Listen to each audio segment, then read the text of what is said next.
Thank you very much, everybody, for joining us this afternoon, this morning, wherever you are in the world. This is another one of our Google Workspace community sessions.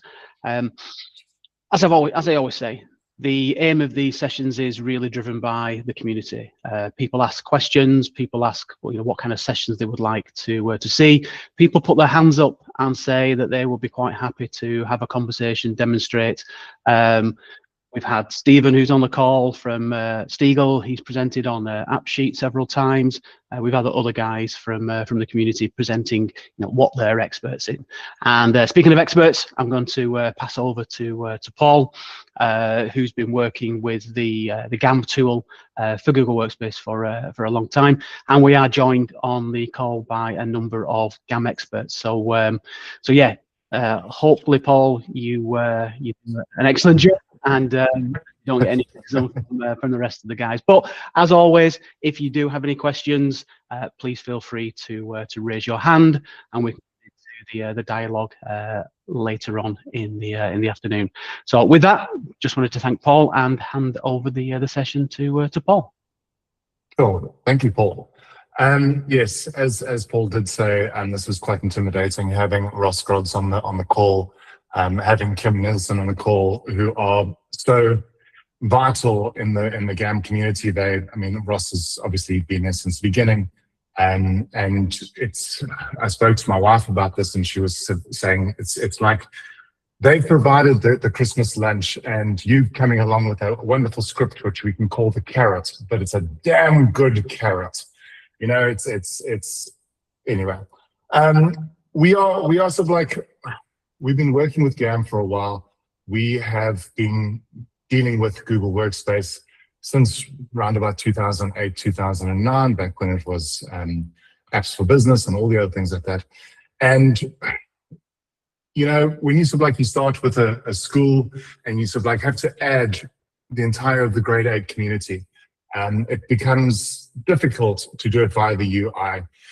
There's a lot of people that we deal with our Udemy courses that are doing Google Workspace admin, and they are dealing with 30 people, or they're dealing with 20 people in their company, and they only do it via the UI. And then we've got the people who are dealing with 5,000 people in their company, and they cannot do it via the UI. It becomes cumbersome.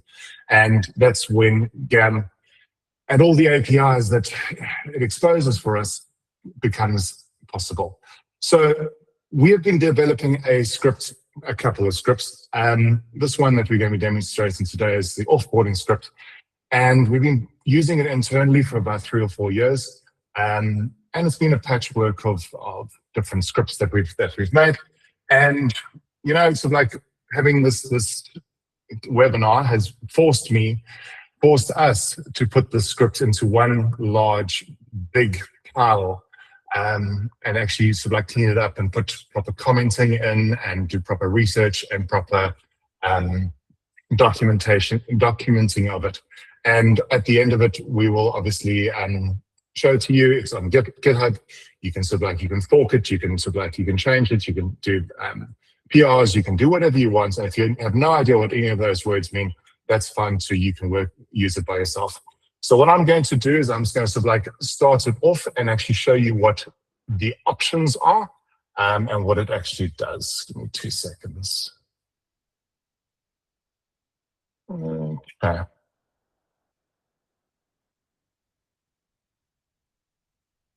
Good.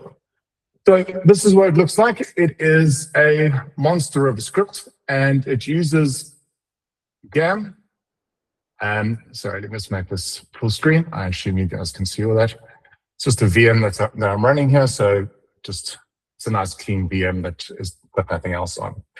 So this is a very large script. It uses GAM and GAM 7, which is obviously the merging of GAM and GAM ADV XV3. When we've got these, you will see that there's GAM. There's GYV, which is written by Jay Lee, who's the creator of GAM originally. And GYV has got your back, and it does mail offboardings and backups and migrations and a whole bunch of different things like that. And we use rclone. rclone is an open source piece of software, and you can bring all of them to the surface using code. Now, the thing that's nice about rclone is if you need to do an offboarding of someone and you need to have their actual Google Drive on your local computer, and obviously with compliance and GDPR and all the other fun things like that, please don't do any of these things unless you've got full permission to do it. If you need to bring a CEO's Google Drive down to your computer and you don't have permission for that, that's on you. This is just a tool that you can do these things for us. So basically what the script does, I'm going to show you over here in the terminal.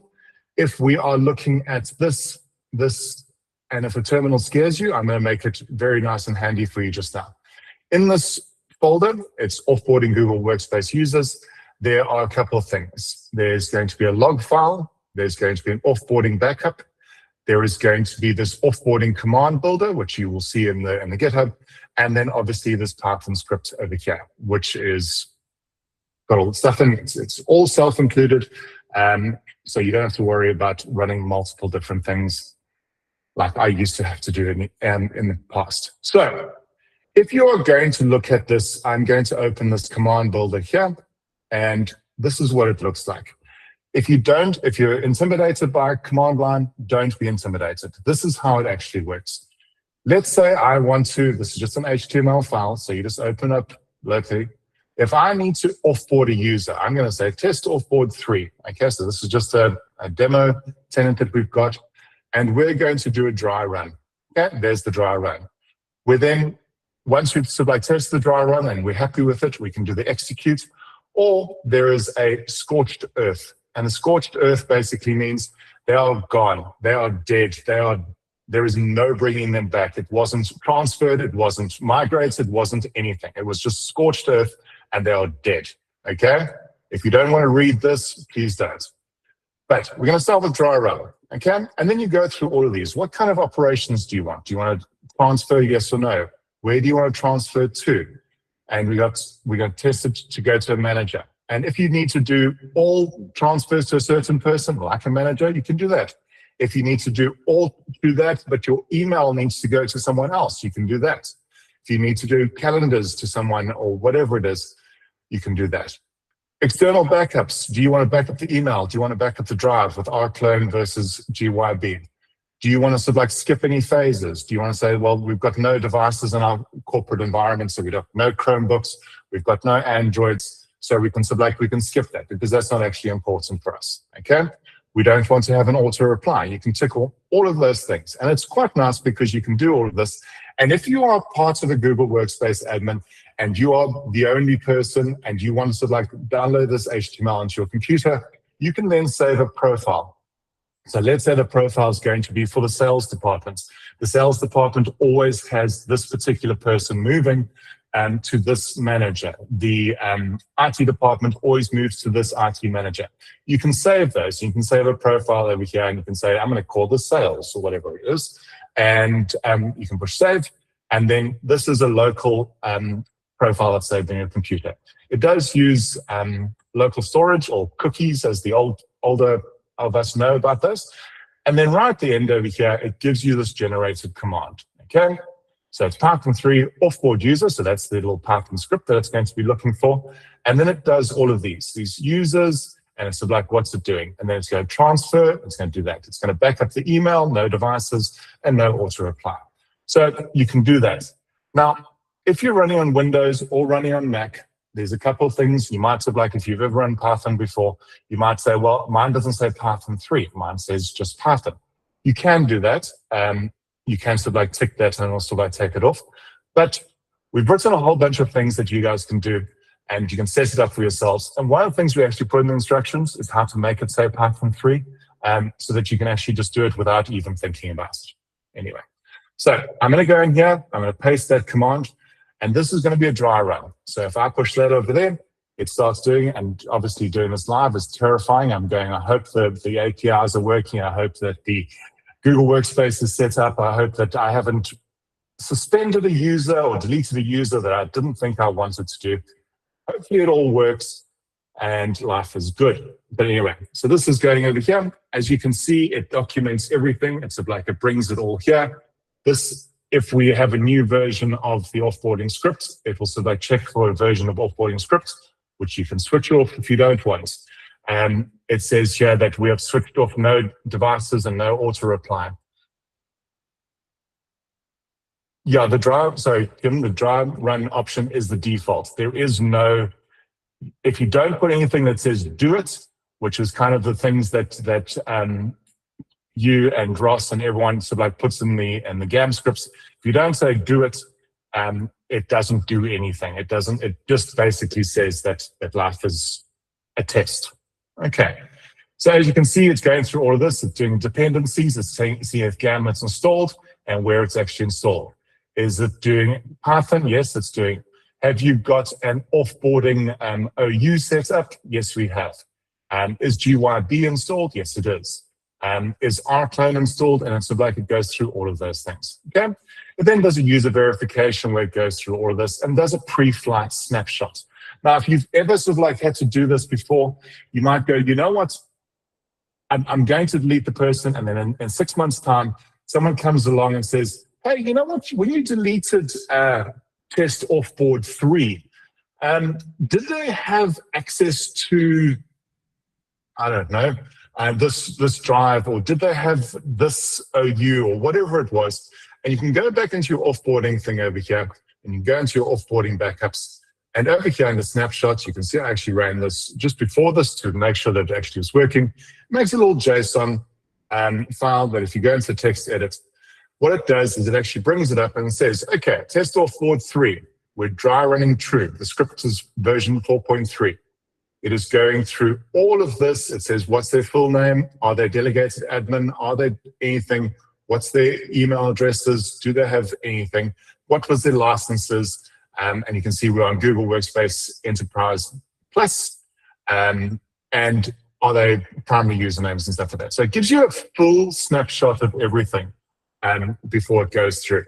Then it goes through phase 1, kill switch. It does group removals if you need. It does delegate cleanups if they've found any inbound delegates. Then it sort of like says, what do you want to do with your email backup? Do you actually want to back it up and transfer files to another user? I can say yes or no. The lowercase y means it's not the default. The uppercase n means it's default. So you can push enter, enter, enter on all of these, migrate emails, transfer aliases, has the email forwarded and done to a successor. Do you want to suspend the user afterwards? Okay, so we're going to remove those licenses. Obviously, this is a dry run, so we're not going to delete the licenses that are currently attached to that person. Do you want to suspend the user? Yes or no? The capital's on yes, so I'm going to push enter. And then it does this whole thing. And right now, because it's dry run, it doesn't do anything. And it says here, all of this. Okay, I need to stop reading all the messages that are coming through. I'm just going to ignore them for right now. Right now, over here, we've got all of this, and it goes through there. Now, the nice thing about this is that when you go into a Google Workspace admin, and you actually sort of like say, I'm going to delete a user. If we go, I don't know, Bob two-factor, and we say delete a user, I'm sure we've all seen this screen where it says, okay, you want to migrate the existing user's email. And if you use that, I don't know if you've ever actually played with it on the other side. That migration that Google sets up is, I don't know. I feel like they decided there was something they needed to do, and they rolled it out on a Friday afternoon, and they haven't looked at it in months or years since. It is, in my opinion, one of the worst things that they've done. The migrate of the user's email is so bad, it's like it just dumps it into whoever you migrated to. What this does is, I'm going to show you the manager here. We've got two options here. You can either migrate it, and you can sort of like, you can have a label that's put on test offboarding here. You can see test offboard 1 or test offboard 5. You can either keep it that it's sort of like it archives it inside or doesn't archive it inside. Test offboard 5, you can see that all the emails have been moved to the manager, and they're being migrated inside that. They're not actually in the inbox. They've just been put there quite nice and simply. And it's a much cleaner way of actually doing it. Anyway, so that is step one. Okay, you now can go back into here. Sorry, let me go back into this, and let's go back into here. And under the offboard, you can say, okay, what I'm going to do is I'm happy that that's good, and now we're going to do an execute. Okay, the execute is going to add the do it command. Okay, the changes are for real, and then we can do a force. And the force is going to skip all the interactive prompts. All the ones we push enter, enter, enter, it's going to do that, and it's going to do this.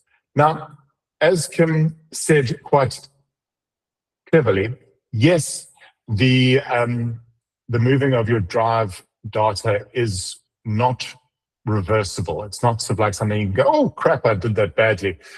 Let's undo that. It's not that simple. So please do this carefully. And obviously, if you want, you can obviously bring this down to the local computer.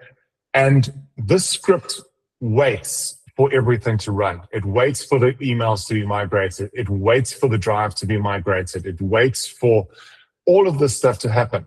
And depending on who you're migrating, this might take 20 hours, depending on the email speed, depending on how fast the APIs of Google are that day. It might take a very, very long time.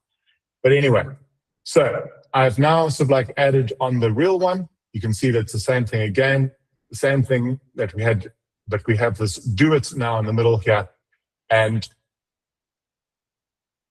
all of this other stuff is here. So you can copy the command, you can run this. So run it clear here. Okay, let's just make that bigger for everyone. Paste that in, push enter, and we'll go through the entire thing again. And what will then happen is it starts bringing this all down. You'll start seeing the offboarding backups. The drive will start being pushed into here with any documents that are in here. The mailboxes will start being used with GYB and brought down here. Everything that you've now set up, including the snapshots and all the logs that you've just run, will then be put into here. Every single log file, every single action that you perform is now pushed into that. Okay. That's kind of a demo of the script, and I'm going to sort of like share it with all of you now. One thing I would like to just sort of like say, everyone's going to be at different stages with their GAM knowledge, with their Windows machine or Mac machine, with what their particular Google Workspace needs. We've tried to make this as relevant as possible for all of our clients. And with all of our clients, this has been used over the last 3 or 4 years. And it's fairly battle tested. I don't know what your edge cases are going to be like. So please test it on yours. Please test it. Please feedback. You've all got my email. Reach out and open up issues on GitHub or whatever it is. Okay. On GitHub, you'll see all of these things. Okay. There's research, and under the research here has been all the people that have actually inspired the different scripts. There's an onboarding script, an offboarding script, GAM beginner access, and all the stuff. And all of the tool references that we've done in the various phases are listed and linked to the wiki pages on GAM, on GYB, on rclone, and all of the stuff is actually inside here. Please read all of this. It is huge. I think the script is at 4,000 lines long now or something. It's become an absolute monster, but it is fairly battle tested, and well, battle tested with our clients. The script over here, which is the offboard script, we've then done a couple of things for you to start testing in your own environment. We've done a couple of things. So one thing we've done is you can set up a test environment. Your test environment is going to be based on what you do, okay? We've sort of like used certain conventions. We used the fact that we used Python 3. We are not sort of like going to apologize for the fact that we didn't do 2 different scripts, lines of code for every single thing. because we've defaulted along this. If we set up a client with this, we did it with Python 3. So if they're using Mac, if they're using Linux, if they're using Windows, it's all exactly the same. And we don't apologize for that. We then show you how to set all of this up. So part one, test user setup. We've got the whole thing where you actually sort of can create using GAN commands. So you can actually start finding your feet. Create the offboarding orgs, create an offboarding org called test users, offboarding candidates. If you need to delete an OU later, you can do that. You can create 5 test users, and you can you can do passwords in the test users, and you can put them into a specific organizational units. Okay? You can do transfer destinations, populate test things. And what we do is we've actually said that we're going to make 5 test files, and then on Mac, we said this is just a text file that's made locally on your temp, and it's then uploaded. Windows, it's a bit more challenging sometimes, so we said we did that. We've made different users, and all of the users are edge cases that we found, whether they've got 2-step verifications, whether they're a delegated admin, whether they've got multiple delegations on different computers and different mailboxes and things like that. And you need to test it for yourself, because this is going to be different in every single environment. Obviously, it's got your domain here. If you want to do a search replace and find what your domain is and copy and paste that, so it's easier for you to copy and paste these things, absolutely not a problem. But obviously, I'm not going to accept changes with your domains in it. And we've got that. And then because everyone will be different, we've done a bit of a weird thing. Under Mac and on Windows, what we've done, and I feel like I can see Ross's face there. He's studying this intensely, and I'm worried he's going to shout at me. But what we did is GAM, GYB, and rclone. Once you've set up GAM and you've done the service account with the JSON file that you download, we've then used GYB and rclone with the same auth2 service file, which means you basically have to connect it once, and then it uses the same auth file for every single thing. Obviously, if there's a problem at your company doing this, please don't do this. Don't sort of just follow mine. Oh, that virtual machine is going a bit wonky. Just hold on for just 2 seconds.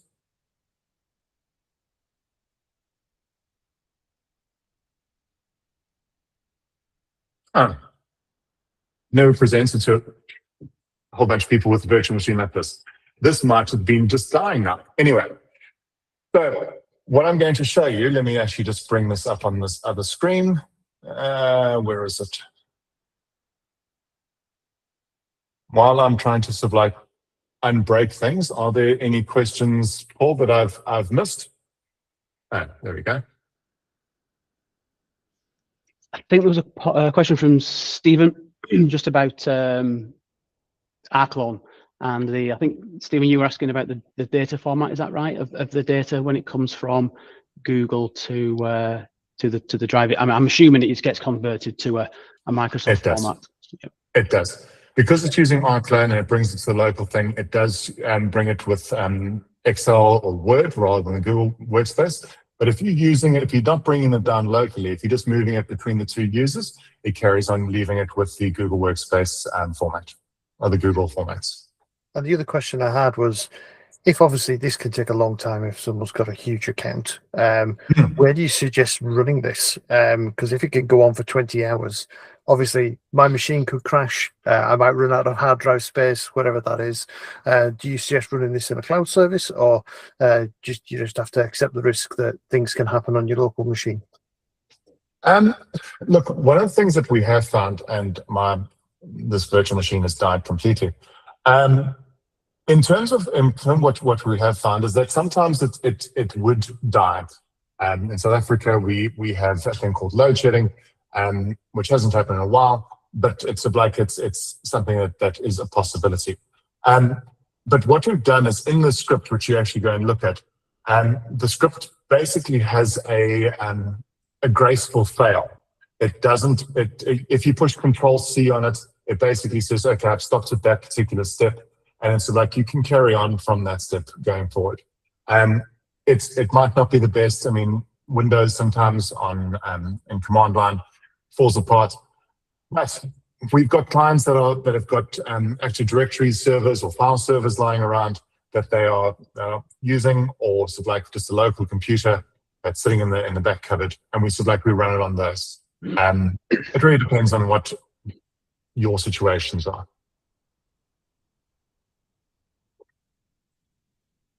Yeah, sorry, I don't know what's happened with my virtual machine here. No problem. So while you're kind of, so I'll do some talking for you, Paul, and kind of fill the void. So I think Gibson, you had a question about returning users and all those kind of things. I don't think it's script specific, more to do with just the process of offboarding users. What we typically see, and obviously there are other methods in which you can offboard users. You've got GAM, you've got commercial products, etc. One of the things that we see is that generally you would have multiple stages in your offboarding process. You wouldn't just have one, let's just kill this particular user, transfer everything over and do all that kind of stuff. You would more sensibly probably just suspend the accounts, change the user's password, log them out of all the devices that they've been connected to, set up an out of office reply. Those kind of things can be done as a first stage, and then you can give yourself a contingency maybe of, again, it depends on your budget, but maybe 30 days where that user may return, and it's very easy for you to then resurrect that account because you've not done anything too disruptive for the user. And then you would then run the kind of script that Paul's talking about, which is, after the 30 days, after the person's left, you can then start to transfer files and do all those kind of things. I think what Paul's showing is one master script that does a very elegant and easy way of offboarding using complicated command lines, but putting a web interface in there to make that super simple. But I think from a HR process perspective, you don't necessarily want to be killing your users off as soon as they turn around and say, right, I'm leaving. On a Friday, you just go bang, and then they're all the data's gone. Because people change their minds, things happen, people come back, etc. So in the real world, what we typically see is, from an offboarding approach, you might have between 5 to 10 steps in that process. And the first ones are being, securing the account, making sure that the person can't log in. And then eventually you would then get to transfer the data, and then ultimately you could then perform a deletion of that account. So Gibson, does that help answer the question there? It does, thank you. Okay, no worries. Yeah, it would really be an HR decision, as we've got with hundreds of our different things that we've done. Some of them, the person's left, there's nothing in there. They sort of like were added on as a intern or whatever it is. No one cares about them. They are then going to be just deleted. Then there's the sort of like the run-of-the-mill employee, who then sometimes they get suspended, they get their recovery info removed, they get their license kept for a month, and then after that they either get deleted or they get their stuff transferred. Then you get the managers, which sometimes get left on for 3 months.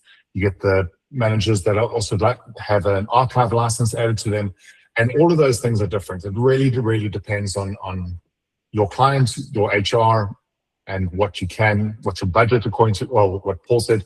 Your budget's a very important thing, because you've got some clients that have got right now 30 people on the archive license, and it's their own decision.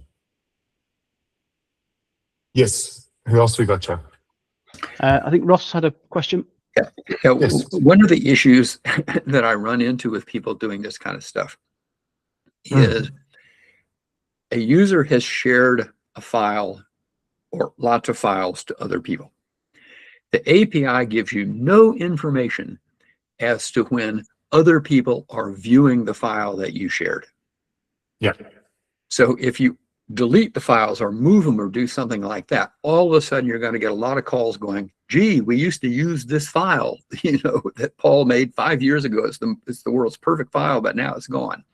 Yeah. So one of the things on the offboarding, if you are saying I'm getting rid of files and whatnot, is you need to be very conscious of, did this user build the world's perfect 3 files, share them to everybody, and then if you delete them, they're all gone. So Yep. it's a real problem with the API, where the API can tell you the last time anybody modified a file, but it can't tell you the last time anybody viewed the file. So one of the sensitive things, if when you're offboarding users, if you're sort of getting rid of the data or only storing it locally, is to try to get some sense of what have they shared and are people using it. But though the API is not very helpful in sort of figuring that out. So mostly it's talk to the user or whatnot. But be very sensitive to that. Absolutely. Look, I think there's a very valid point. The thing that we try and instill, and this doesn't work, we try and instill with our clients and internally as well, is that if there's going to be sharing done via either a shared drive, if there's going to be a single share of a document or whatever it is via your thing, cool. But if it's going to be a company-specific beast, it has to be in a shared drive. And this obviously doesn't touch the shared drives. Well, thinking of Ross's issue there, can you offboard to a shared drive? Is that one of the options? So you can take a user's My Drive and shift it all to a shared drive. So therefore it retains all the sharing permissions and is then on a shared drive, so it doesn't cause an issue in the future. That's a fun idea. Haven't had that request before. So yeah, definitely something we could look into. The only downside with that, Steve, is that the API supports a move of files. It doesn't support the move of folders. So we've done this with customers where we move files to a shared drive when people are offboarded, and we always explain that there's a caveat that folders will have to be recreated. So if people have shared a folder, while the sharing permissions can be recreated, that particular file ID that people might be using as a link has now been deleted. So it's not possible to move folders yet with the API. It is via the UI, strangely enough.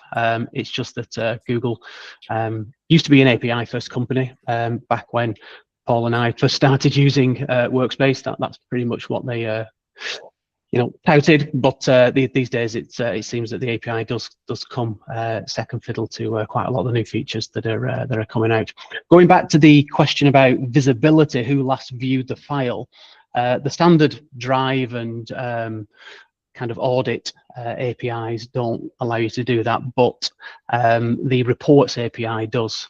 So Google have released a reports API, and so you can perform a report on files to say, well, when were these last viewed? You would have to obviously develop that kind of functionality yourself, because that's just not something that is in the actual GAN tool. I think Ross has got his hand up there. Well, yeah, the deal is that you just hit on. The deal is that in the UI, yes, you can drag a folder to a shared drive, and that's called copyless move by Google. Whereas if you try to use the API to do it, then all the folders get recreated and get new IDs and whatnot, though the files retain everything. So oftentimes, if you're offboarding a user who has a set of folders on their My Drive that contain all their sharing stuff, it's often much simpler. Just go into the UI and drag the folders over to the shared drive, and then everything is preserved. Mm-hmm. The second point is, yes, you can write scripts that use the reports API to look at sort of when a file was last viewed by anybody. So you can sort of, with GAM, you can say, show me all the files that I've shared with anybody. Now I have the file IDs. And then you could run the reports API against all those guys. But remember, the reports API only goes back 6 months. So if you've shared a file that everybody uses furiously in September, and then nobody uses it again until next September, you know, if you offboard them in March, you won't even see any of those views in the reports API. Yeah. So it's certainly something you can work on, but remember the reports API only goes back 6 months. And so if a file is shared all the time, fine, then you're going to see the people viewing it and whatnot. But if it's only used at certain times of the year, and you're offboarding more than 6 months beyond that point, then you're not going to see any of those events. I mean, it would be very nice if everybody called up Google and said, gee, why don't you give me a field in the Drive API that says when the last time this file was viewed by anybody, and everybody's life would be a whole lot simpler. Yeah. Amen to that.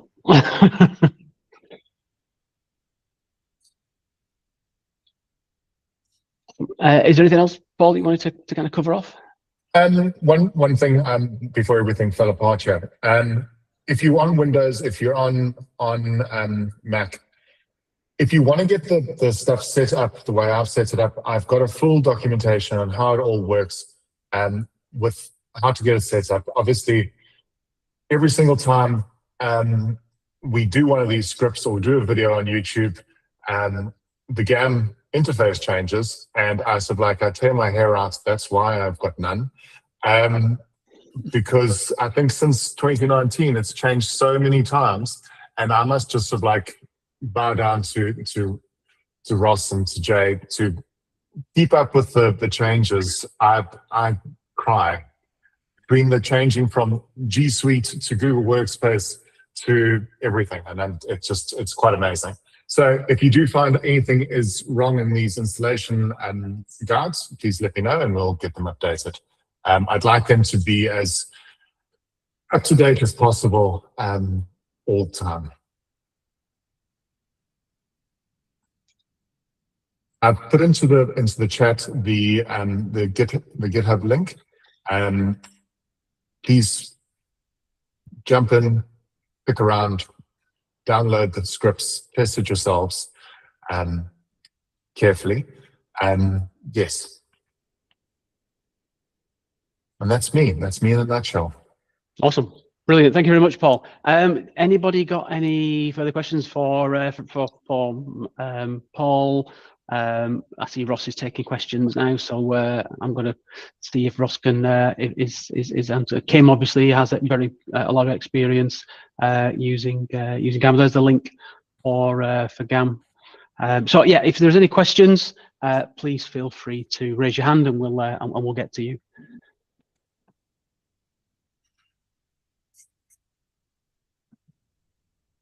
Well, that's disappointing. Come, people. Oh, there we go. Ross is going to ask you a question. I just put the link in the GAM wiki. Yes. So if you go to the GAM wiki and go to other resources, there's now a link to that GitHub page. Cool. That's worth more than a star. Yeah, absolutely.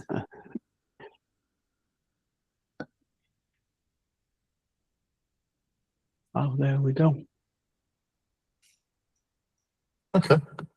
Excellent. Okay, well, appreciate everyone's time this afternoon and today. We will post the video on YouTube as soon as it becomes available and it's all edited. We'll share the details. We'll share Paul's link. We'll share the links that Ross has been posting in the chat as well. And if there are any follow-on questions, please use the chat community to continue the conversation. So with that, again, appreciate your time, and we shall speak on towards the end of June. So yeah, we'll speak to you then. Sorry, Paul, you got a question? I just wanted to say as well, obviously this is a good chat group for Google Workspace admins, but Ross also has the Google GAM Google group, which is very specific and very nerdy, which is wonderful. So if you do have any GAM related stuff, you can jump into there too. Yeah, no, absolutely. And I think just got to give a credit to Ross. You know, I'm in that GAM community group, and the number of times where someone has asked a question, and instead of just posting a response, Ross has just basically said, "Call me." Yes, it's so incredible. that's incredible. Yeah. Okay, so with that, yeah, appreciate everyone's time, and until next time, thank you very much. Perfect. Cheers, Thanks. guys. Take care. Bye bye.